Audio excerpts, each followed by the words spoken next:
one of the most iconic cars in existence. And here it is, the Bugatti Veyron 16.4, a W16 1,000 horsepower hypercar. At the time, it was a world record holder, 408 kilometers per hour. You can't believe that in this day and age. Although this thing is over 20 years old, they look sensational today. Prices are on the rise, the beauty's still there. We've nicknamed this one here the Panda because it's black and white. But it doesn't get more special than driving a Bugatti on the streets of Sydney, Australia. So let's take it for a spin.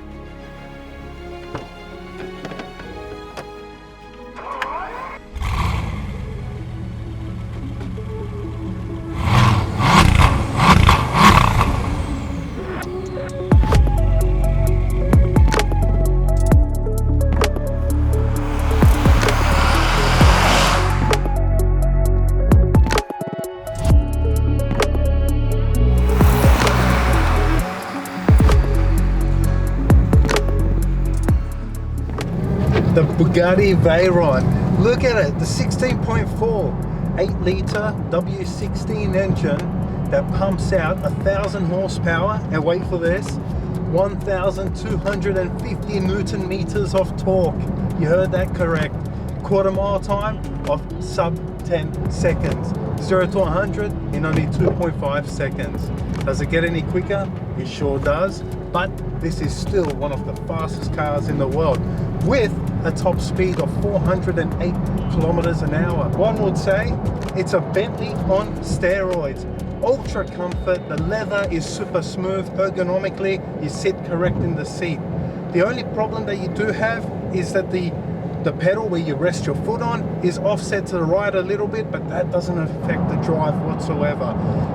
But when you press the sports handling button and the suspension drops the whole car's height down to 6.5 centimeters ground clearance and the spoiler raises, then the suspension becomes super hard and you start bumping on the roads. But other than that, in the normal mode, everyday driving is no issue whatsoever. It's a Bugatti Veyron. It turns heads. Who cares about comfort? You got the speed, you got the looks, but you know what? It doesn't have the sound, and that's what sucks. So if you put your foot down like this, that's all you hear. A bit of turbo noises and a big grunty W16 engine. So think V8 multiplied by 2, and that's all you get.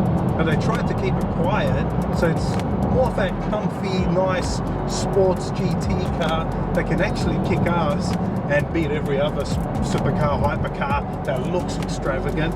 I talk about looks, in my personal opinion, the Bugatti Veyron looks timeless. It's a classic. It's an iconic car. A car where it broke world records during its era.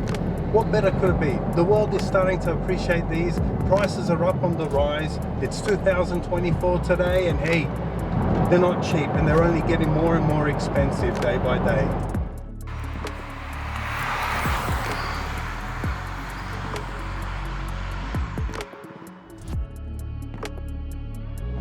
The good things about the Bugatti Veyron is that the whole body is carbon fiber. The monocoque's carbon fiber, and you can see that carbon weave straight through the paint. It looks sensational, especially back in the early 2000s when that wasn't a thing. Another aspect, it's got carbon ceramic brakes on all 4 corners. The things that I don't really like, it's got no height adjustable suspension. Instead, the suspension only comes down. And when it's in normal height, there's not much road clearance whatsoever.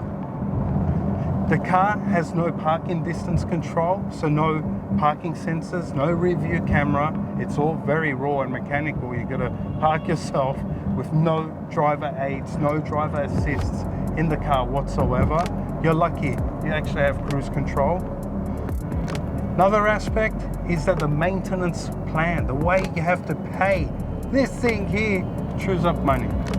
But is it worth it? It may well be worth it in the long run. Now what Bugatti has is that passport, so you can get a 2-year to a 4-year plan, and that makes servicing this car a lot cheaper. You've got to change tires every now and then. I think it's every 2 years, but The service maintenance passport plan thing is right now on your screen, and you can see for yourself how much it actually costs.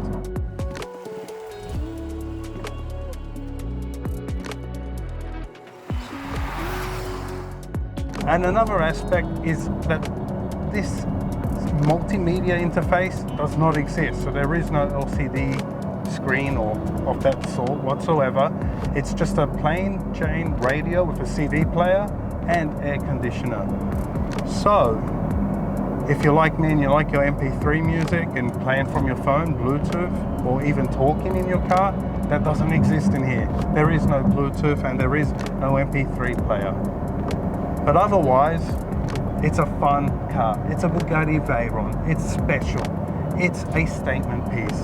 And that's why you buy a Bugatti Veyron, and that's what it does best, is being just that.